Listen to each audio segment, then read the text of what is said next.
I'm Mark Tompkins. I'm the writer and director of Warmed-Over Krautrock.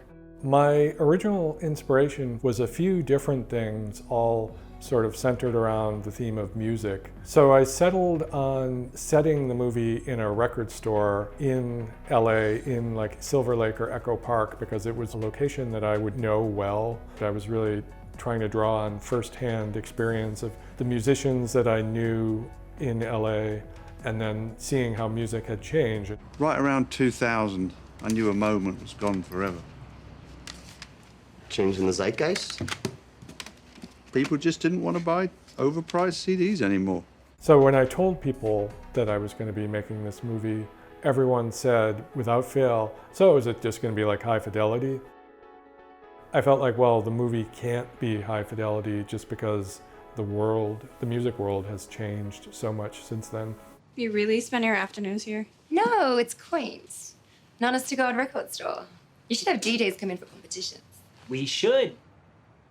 You could have all this music on a laptop or a phone. I mean, in my life, there have been 3 record stores. Wallach's Music City, Tower on Sunset, your place. Now music is just something I listen to on the computer. Well, there you have it.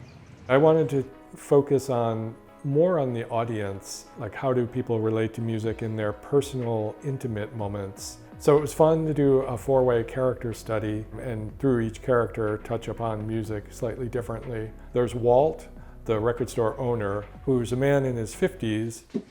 So glad I'm not in my 20s anymore. You know, he goes back to the original days of punk rock.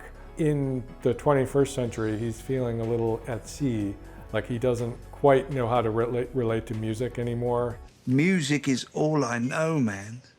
Music up to the year 2005. After that, I'm lost. And then there's his longest serving employee, Lizette, who's very good at her job. She's has this spiky sense of humor with the customers, and she's always challenging the guys who come in to engage with her in a way that's not just hitting on her. You should come with me to Coachella this year. Hang in the VIP tent. I only listen to the LA Philharmonic. Are they playing Coachella this year? No. And then there's Chris, who's a singer in a hard rock or metal band. So the job is like a cool place to work that does not make too many demands on him. These are great. We'll use them for your Tumblr. Oh, great. My Tumblr, my Facebook, my Instagram, my Twitter. What? And then last but not least is Dwayne, who is most likely to be able to recite passages from the Nick Hornby novel by heart. He's a total music nut. I've been dishing out that warmed-over krautrock for years now. I can't believe the hipsters are still buying it. Are you listening to yourself right now? Warmed over krautrock? What does that even mean? Yeah, when Dwayne speaks in Rock Critic, you need subtitles in front of him so you understand what he's saying. And yet he has no real outlet for this passion. So he's really a guy in search of something that will allow him to translate this love of music that he has. I started visiting every record store in LA County with an eye toward, would this be a good location? I will say that at every record store I went to, I did end up getting distracted by looking at the albums and being impressed by the selection. The owners were like so over the idea of having a film crew come in and shoot there. They're like, thanks, but no thanks. We don't need that bother. Some record stores had like a sheet that they would just give you, like, this is what we would need, this is what we would expect. So you can tell they're approached by like music video or commercial crews all the time. American Idol actually shot a commercial at Blue Bag Records about 6 months before we shot there. Blue Bag was in fact my first choice, so we were super lucky to get it. The counter was in the middle of the store. It was a long vertical space. So that meant you could put cameras on either side of the counter and get a lot of different angles. I love the fact that you're looking out on the real Los Angeles and Sunset Boulevard at all different times of day. I just feel like it gives it a little more vitality and just a little bit of grit.